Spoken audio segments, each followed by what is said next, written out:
Hey guys, iHeartRadio recently announced the launch of the first ever iHeartRadio Podcast Awards. And Up and Vanish is nominated for Best Crime Podcast. This is the first major award show to recognize podcasting.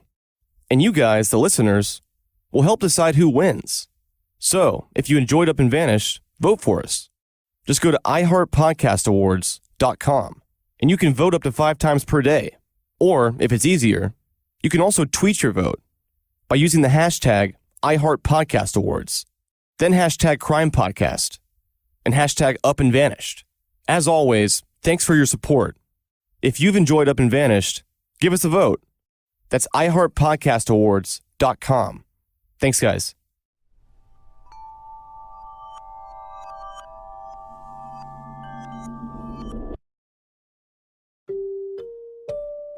From Tenderfoot TV in Atlanta, this is Up and Vanished Q&A.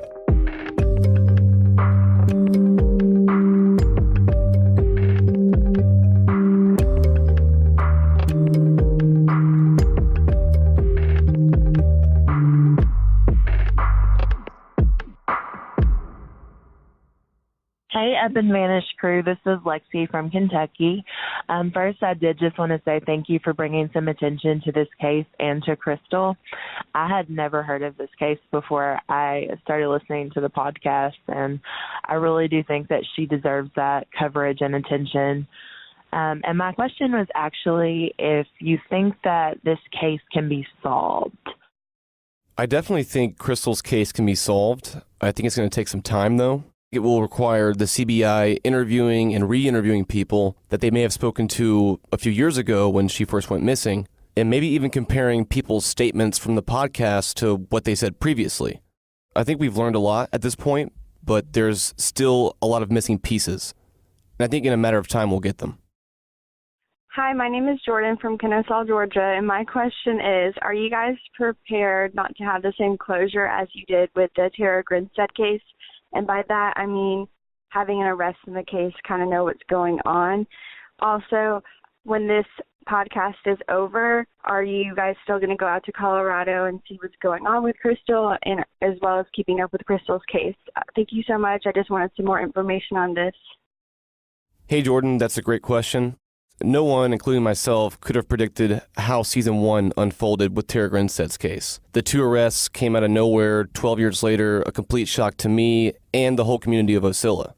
Obviously, I want the same result for Crystal's case, but there are so many factors that we can't control. One, I can't arrest anybody. All I can do is expose the truth, find new information, and hopefully just get people talking again. And in Tara Grinstead's case, that proved to be extremely helpful. I think now, in Crystal's case, most of the main players are talking, but there's still a few people hiding out there. After Season 2 of the podcast ends, we'll always continue to cover Crystal's story. Whether that means going to Colorado, interviewing suspects, talking to her family, we'll never stop exploring her disappearance. And I think now we may have a new opportunity with the TV show to cover it in a whole different way, which is what we're all hoping for. Hey, this is Austin from Warner Robins, Georgia. I've really been enjoying this season. I just had a question. I noticed that in Catfish's interview, one thing that he repeatedly kept mentioning was that he hasn't listened to 1 second of 1 minute of any of the podcasts. I know you weren't even accusing him of anything, really. He was just trying so hard to convince you of his innocence. And to me, that just kind of made him look more guilty. And I noticed also, that Maurice Godwin had mentioned that someone who possibly is involved will try to distance himself as far as possible from the victim and the crime. So with him saying that he doesn't listen to the podcast at all, it's just trying to push himself as far away from the whole situation. So anyway, I'd just like to know your opinion on that. I've really been enjoying this season. Can't wait to see more, and also can't wait to see you on TV this Monday. Thanks. Hey, Austin, that's a great question. I don't really want to weigh in on whether Catfish is innocent or guilty because I simply just don't know. I am thankful that Catfish talked to me on record because I think either way, people in the community of Crestone got to hear his side of the story, however jumbled it may be, and in a way draw their own conclusions. I did find it interesting that he kept bringing up that he hasn't listened to the podcast. In my opinion, if I was him, I would want to know what people were saying about me. But that's just me. Hi, Payne. My name's Allison. I'm from the San Francisco Bay Area, and I have a question about the most recent episode, The Search. I was confused by the end of the episode because it seemed like you and your team showed up maybe towards the tail end of the mine search, and I'm curious if the cadaver dog was there the whole time or if the cadaver dog showed up towards the end with you guys. It seemed clear that the 2 or 3 mines that the podcast, was able to record, the dog didn't find anything, but I'm just curious, what was the overall end result of that? Did the cadaver dog find anything? Also, I really hope that you post the picture, the Phoenix picture. I'm dying to see it. I'm totally into that kind of a thing, so I hope you share this. So great work. You guys are really trailblazing the reopening of cold cases. Keep it up. Thanks. Hey, Allison. Earlier that day, Chris and his team had searched maybe a dozen mines or more with their cameras, and they extensively did this with their equipment and essentially ruled out many locations. We arrived with Tracy and the dog Chance and explored several mines after that with Chris and his team, but many of them were really hard to get to and almost impossible to bring a body to, so many of those we wrote off. As far as the picture goes, you guys can check that out on the Up and Vanished Instagram, which is just @UpandVanished. Hey, this is Casey. I listen in Mississippi, and I was just wondering if y'all took the dogs to Crystal's apartment and also to where the last drum circle was at. Thanks. Keep up the good work. Bye. So just to cover all the bases, we did take the dogs to the area where the drum circle happens, but we couldn't bring the cadaver dog to Crystal's apartment because there's current residents there.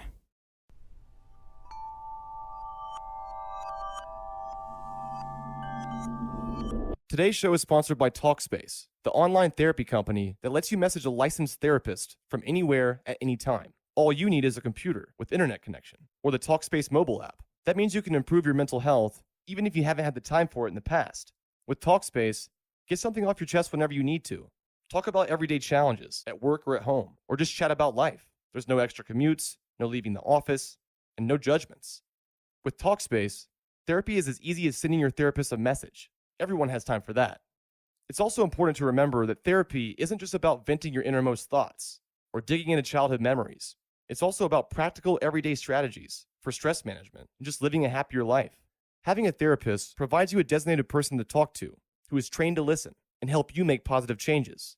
The Talkspace platform has over 2,000 licensed therapists who are experienced in addressing life's challenges we all face. To match with a perfect therapist for a fraction of the price of traditional therapy, go to Talkspace.com/up and use the code UP to get $45 off your first month and show your support for the show. That's promo code UP and Talkspace.com/up.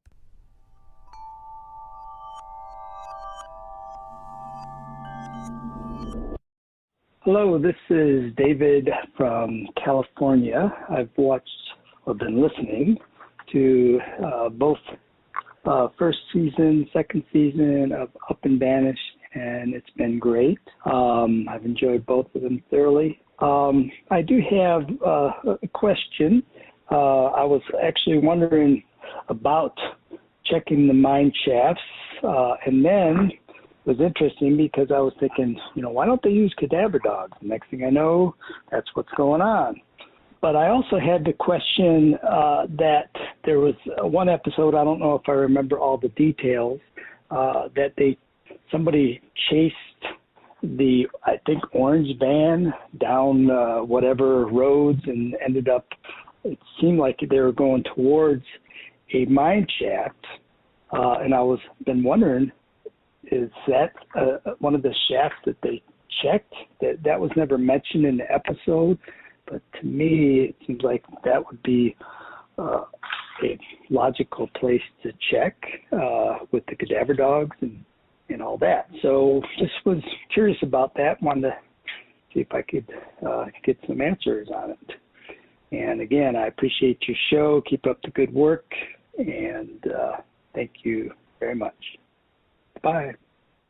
Before we got to Crestone that day, we sat down with Tracy and made a hit list of all the significant locations that we've learned about throughout the podcast. Many of these places we did not mention in the podcast itself because we didn't want to reveal that we even knew about them. As far as all the places involved in the gold van story, we brought Chance there, but he didn't hit on anything. But I do want to mention this area is extremely hard to search. The terrain itself is almost impossible to navigate. And even though we didn't find Crystal this time, Chris, Tracy, and myself were able to rule out a bunch of places.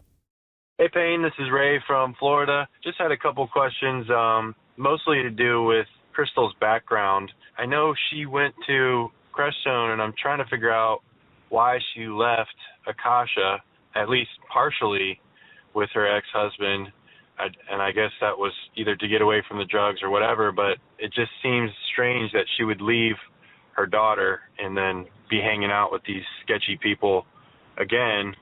Anyway, I think that was the main question. Some more background information would be awesome. That's a good question. I think an important distinction is that Crystal brought Kasha back to Denver. Kasha was with Crystal in Gunnison before Crystal went to Crestone, and Crystal was struggling at that time in her life. And so she actively brought Kasha back to Denver, where Kasha was born, to stay with Eli because she knew she was struggling. When she went to Crestone, I don't think it was her intention to be hanging out with, as you put it, a sketchy crowd. I think that's just how things played out from there. Hi, team. This is Lindsay from Kansas City, Missouri. Love your podcast. I've listened since season 1, and I'm enthralled with season 2 as well. My question is this. It seems like there are 2 Brians involved in this case. Now, one you guys have talked about being Crystal's ex-boyfriend or her Crestone boyfriend, but then it seems like in a lot of the interviews you have been doing that people have been talking about another Brian. And I know you don't like to release names until you have more information, so you're not accusing other people, but it seems like these 2 Brians might be connected. And I just wondered if you could share more about that. Again, thanks so much. Love the podcast. For clarification, the Crestone boyfriend is not named Brian. So I think you might be thinking of one Brian. There are some people in this case with similar names or the same name, but for clarification, the Crestone boyfriend is not named Brian. So I think you're thinking of just one Brian there. Hey, Up and Vanished. This is Natalie from Austin, Texas. I remember listening to another missing person podcast, and they mentioned, one of the cases was about a man that had gone missing in Crestone, and I was just wondering if y'all, how many other missing people are from Crestone, and if that's relevant to the case, I don't know, but I'd be curious to know, because it seems like it's happened more than once. This is not the first time. Thanks. Have a good Thanksgiving. As far as other missing persons in the Crestone area, from all of our research, it seems like most of them were hikers. In these parts of the country, that does happen sometimes. The only other mysterious disappearance that I found was a guy named James Rowe, which I think is the one you're talking about. Hey guys at Up and Vanish, this is Molly from South Louisiana. My question is about the mine shafts. What brought you to the mine shafts? I know that it's been discussed since early on in the season, but why at this time did you go to the mine shaft? What actually brought you to those to that area? And my other question is, the cadaver dogs that you had out there searching, do they indicate on skeletal remains? Because I'm assuming at this point that that's the condition that Crystal's body would be in if she were to be found. And so those are my 2 questions. Keep up the good work, guys. So from the very beginning, one of the most prevalent theories for where Crystal is mine shafts. So Chris Halsney from Fox News in Denver compiled a list of mine shafts in the area that seemed feasible for someone to get to in a reasonable amount of time. And those are the ones that he searched, and we joined him for that. As far as cadaver dogs go, they do indicate on skeletal remains.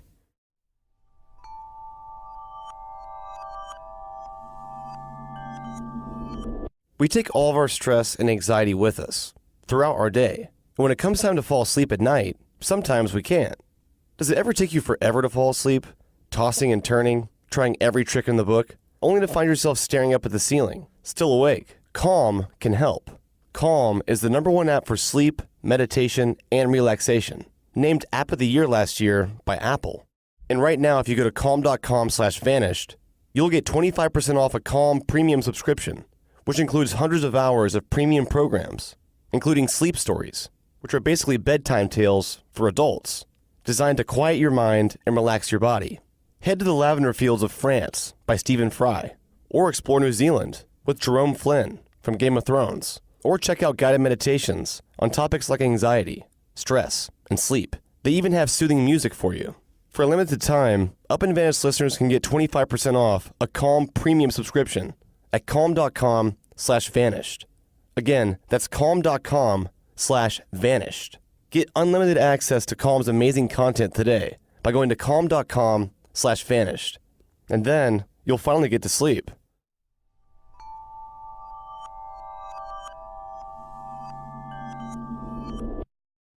Hi, this is Kathy. I'm an avid listener of yours from Massachusetts, and my question is, I thought, and it seemed to come up kind of quickly, which was the fact of Catfish's house being completely redone, and I just was curious as to what was happening with that. Were they completely renovating the entire house, or and where was he living at that time? Just curious. Thank you. Great show. Hey, Kathy, great question. From what we could tell from the road, Catfish's house was being gutted in the sense of taking out the windows, all the furniture was completely gone. The first time we saw it, it had no windows on it. Then a few weeks later, they added windows. It seems like Catfish got kicked out or moved out, and whoever actually owns the property is preparing to sell it or rent it out to somebody else. But as far as the timing goes, having been there 17 or so years, as he says, it's strange that he left now.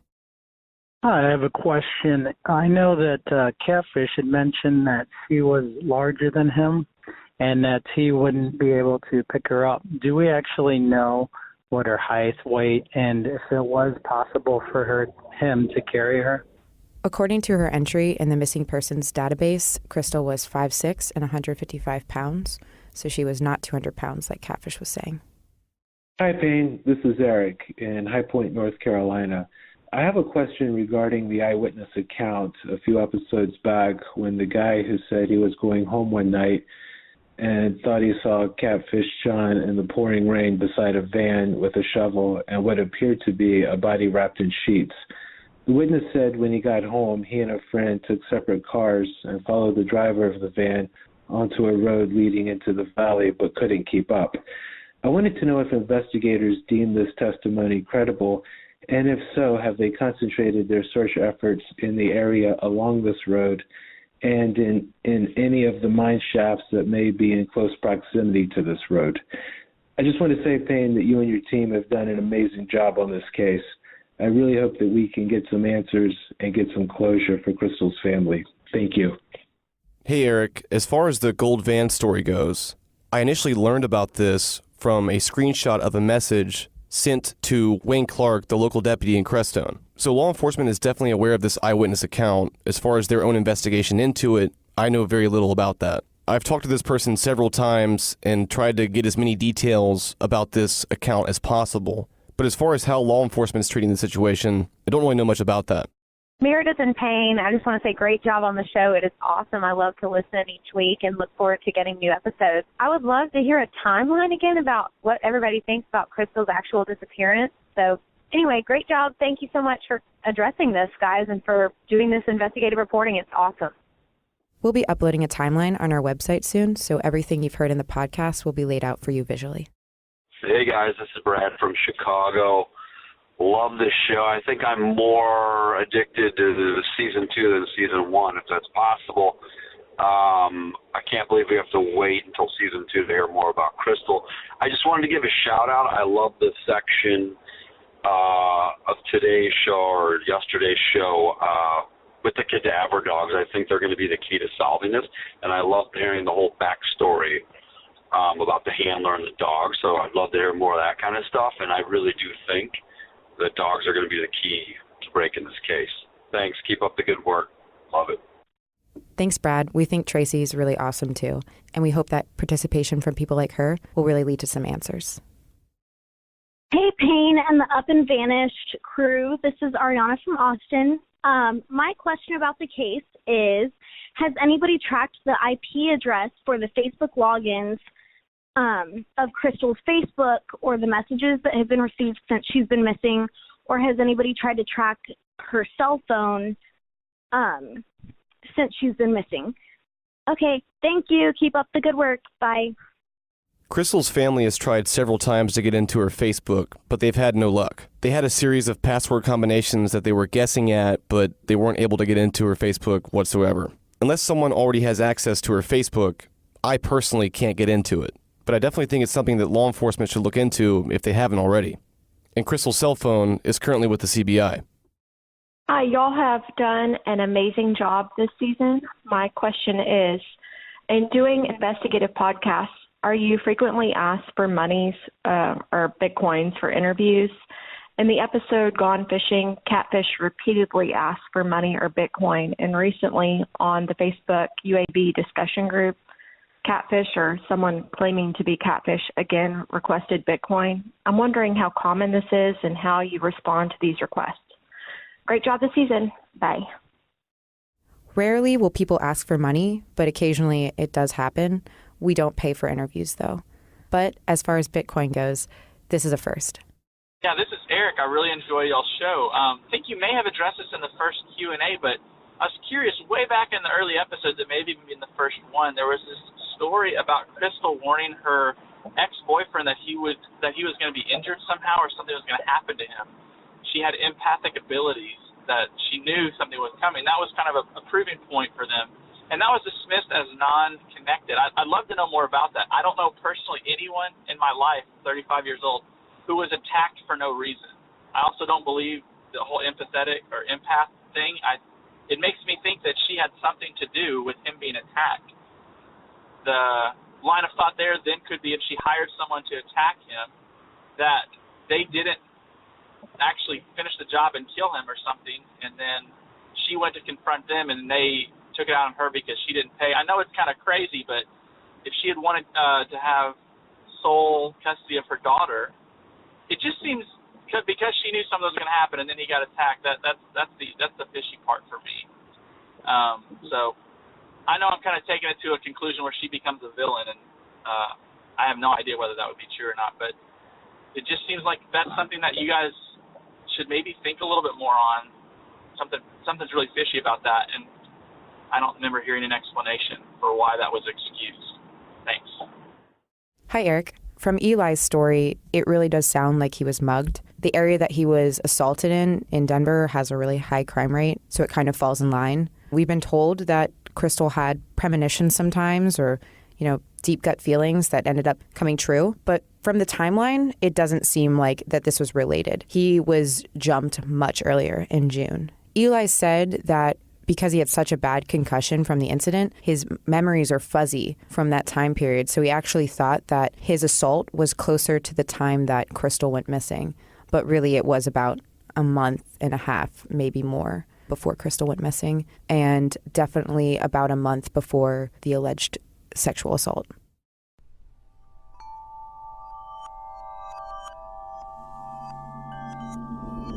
Robinhood is an investing app that lets you buy and sell stocks, ETFs, options, and cryptos. And the best part, it's all commission-free.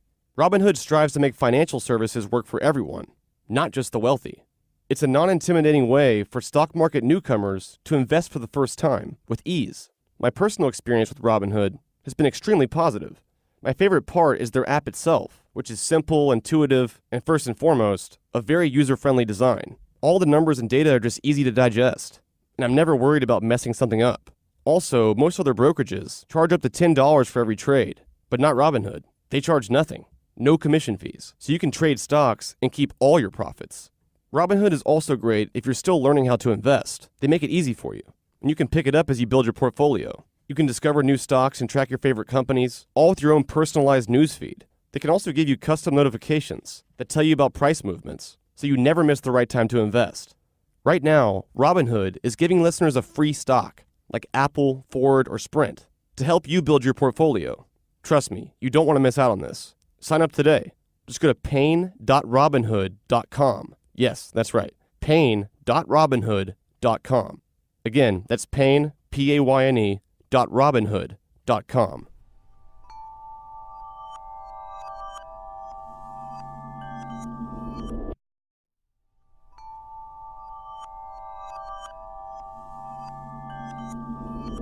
With Amazon Music, a voice is all you need. Discover over 50 million songs and thousands of curated playlists and stations across all your devices, just by asking. Find your favorite songs at the tip of your fingers and the tip of your tongue. Having friends over tonight? Just ask to play music for a dinner party. Want to remember your favorite memories? Request popular music from a decade, or even a particular year of your choice. Or what if you can't remember the name of that song, but you know some of the lyrics? Just ask for the song that goes like, you can still find it. Listening to music has never been more natural, simple, and fun. And right now, new Amazon Music customers get 3 months for just 99 cents at amazonmusic.com. Renews automatically. Cancel anytime. That's amazonmusic.com. Get 3 months for just 99 cents at amazonmusic.com.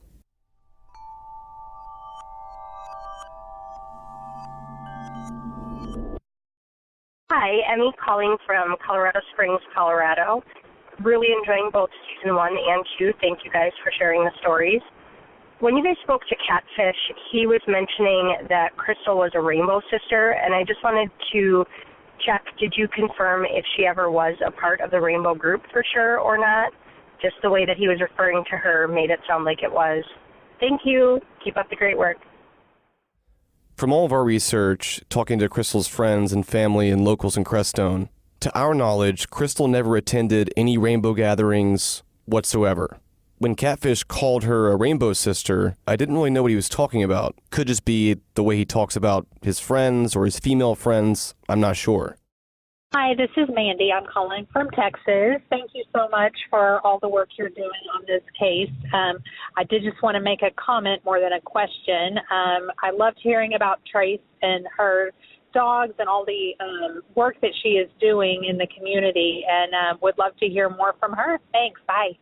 Hey, Mandy, we love Tracy Sargent, and there's actually another interview we did with Tracy for Season 1, Tara Grinstead's case, available now on the podcast feed. It's a bonus episode for the Oxygen TV special, and she goes into great depth about what she does and her personal involvement in Tara Grinstead's case.